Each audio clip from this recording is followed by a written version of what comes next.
le miam et le chi. Et est-ce qu'il faut manger devant un écran ou est-ce que ça vaut vraiment pas le coup? Vous voyez, chaque aliment est un mouvement.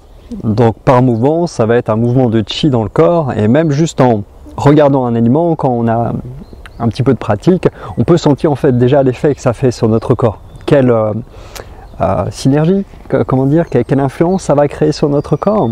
Et quand on le met dans la bouche, bon, c'est bon, ça fait du bien, mais c'est encore plus facile de sentir qu'est-ce que ça crée dans le corps. Et c'est rigolo, j'ai cette anecdote, tu vois. On m'a fait manger dans un fast-food dégueulasse dernièrement et j'étais choqué en fait parce que ça faisait des années que j'étais pas allé dans ce genre d'endroit. Et quand j'avais le truc devant moi, il n'y avait aucun échange énergétique qui se passait avec mon corps. J'avais beau le regarder, j'avais beau le mettre dans ma bouche, il se passait rien du tout. Et c'est assez dramatique parce que c'est un peu dur d'appeler ça de la nourriture du coup. Pour que mes neurones puissent marcher en faisant les vidéos. Vous voyez, notre capacité de digestion et notre capacité à énoncer les choses clairement sont liées c'est même pas la conception du corps humain, c'est comme ça que ça marche. C'est un millefeuille où chaque couche s'influence. Le YI, qui est une des facettes de notre psyché, gère les capacités cognitives, permet d'énoncer les choses clairement, ou d'avoir des trous de mémoire entre le début et la fin de la phrase, quand c'est un peu fatigué. Et tout ça, c'est lié donc à la terre, dont Rat et Soma font partie, et à tout ce millefeuille de fonctions qui sont liées à ça. Le côté d'envelopper le sang dans les canaux sanguins, d'envelopper les pensées correctement, d'avoir les muses qui sont enveloppées d'une manière comme il faut, voilà, que ça ne pendouille pas par exemple. Il y a toujours en fait une sorte de fondamentaux, là j'ai appelé ça envelopper, mais c'est intéressant de voir qu'en fait il y a quand même un lien entre les différentes couches qu'on peut voir. Il y a une sorte de force primordiale en fait qui s'exprime de différentes manières. Ce système-là, la terre, mais dont Rat et Stoma font partie, mais c'est un bout du système, l'organe d'entrailles, en fait va aider à transporter, transformer. Donc ça fait beaucoup de choses dans le corps. Et c'est pareil pour le mental et l'émotionnel.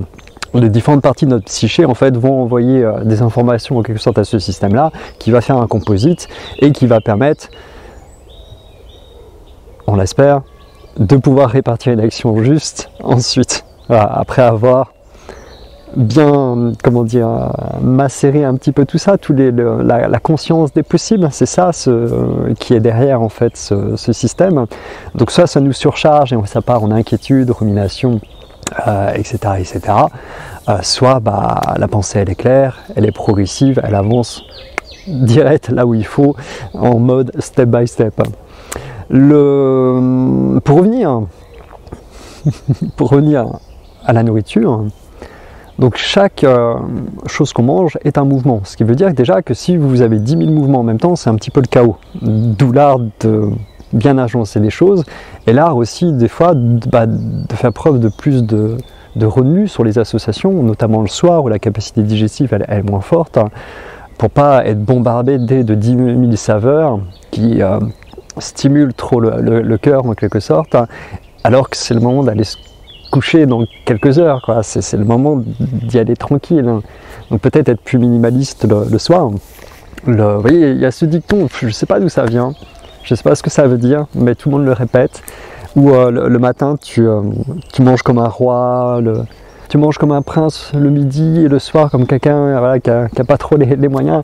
Il me semble qu'il y a une phrase comme ça, qui est censée se répéter, mais en même temps on va dire du coup oui, il faut beaucoup manger le matin et moins manger le soir, mais en fait c'est peut-être aussi, si on le voit autrement, une question de nombre d'aliments différents. Je veux dire, quand tu es un roi, tu as une opulence de plein de plats différents, donc peut-être que tu peux te permettre de mélanger plus de saveurs différentes entre elles. Voilà, qui sait. En tout cas, c'est aussi adapté par rapport à votre capacité à digérer et à accueillir plein d'informations. Si c'est trop rempli, ça va être dur d'avoir encore plus d'informations et peut-être que de manger juste quelques aliments ensemble, pas trop, bah, peut-être que ça passerait mieux en fait, tout simplement. Et ça ferait une grosse différence après en termes de fatigue, parce que la fatigue digestive après un repas, elle n'est pas normale. Avoir à faire une sieste après un repas, c'est pas normal. Même si on y est habitué, on y trouve notre confort pour votre santé et ce que vous avez envie de faire dans la vie et l'énergie que vous avez envie de dégager pour pouvoir faire les choses que vous aimez dans la vie, je pense pas que ça vaut le coup. Et du coup, je reviens sur le fait de manger ou pas devant un écran pour gagner, allez quoi, 10 minutes, très important. Le problème, c'est que votre attention, c'est souvent traduit l'intention, cette capacité de la Terre, du I. Mais j'ai cette distinction-là grâce à mon prof actuel de distinguer l'intention et l'attention. En français, ça marche bien. Intentionné, attentionné. Voilà. Donc, cette partie de notre psyché, on peut travailler dessus avec des pratiques du Qigong, Neigong, méditation. Et quand on est devant un écran, on n'est pas attentionné avec ce qu'on mange. On est focalisé, capacité cognitive, sur autre chose, du multitâche, des choses qui bougent dans tous les sens, ou même regarder un film. Émotionnellement, on est engagé, il y a de l'adrénaline, etc., ou plein d'informations. C'est ça en moins pour déjà cet échange, ce premier échange où vous prenez les aliments, ça commence à influencer votre physiologie, déjà il n'est pas là, vous n'êtes pas à l'écoute. Et même ensuite pour la digestion, au lieu d'avoir l'énergie qui fait ce qu'elle a à faire et qui vient au niveau de l'estomac pour digérer, elle est mobilisée en haut. Donc au final, vous garantissez juste le fait de moins assimiler de quoi produire de l'énergie, donc ça va vous fatiguer encore plus, et comme c'est lié en plus aux capacités cognitives, vous allez juste encore plus fatiguer après pour faire le travail que vous avez envie de faire. Donc en fait c'est une fausse solution qui fait rentrer dans un cycle en fait qui nous aide pas. Voilà, c'était une petite précision comme ça, toute simple, hein. Mais quand on ne nous le dit pas, on ne s'en rend pas toujours compte. Après, évidemment, ne soyez pas des nazis du contrôle, dans le sens où c'est bon, on a le droit de regarder un film et manger devant, quoi. Ça va, une fois, deux fois, ça va. Par contre, si vous avez déjà des fatigues et que vous voulez réparer tout ce système digestif ou tout ce qui est lié au cognitif, inquiétude, stress, anxiété et compagnie, peut-être que ce point-là, en fait, il vous aide pas du tout et que si vous le changez, ce serait ce qui vous ferait le plus de bien, en fait. Ne serait-ce que le temps de devenir plus robuste et après se repermettre, de regarder un film, de manger devant, etc., quoi. Mais si vous faites ça tous les soirs, là, c'est mort. Vous pourrez pas vous réparer quoi que vous fassiez, en fait. Il y a des principes comme ça, en fait. Si on les prend pas en compte, c'est foutu. Donc voilà, c'est important.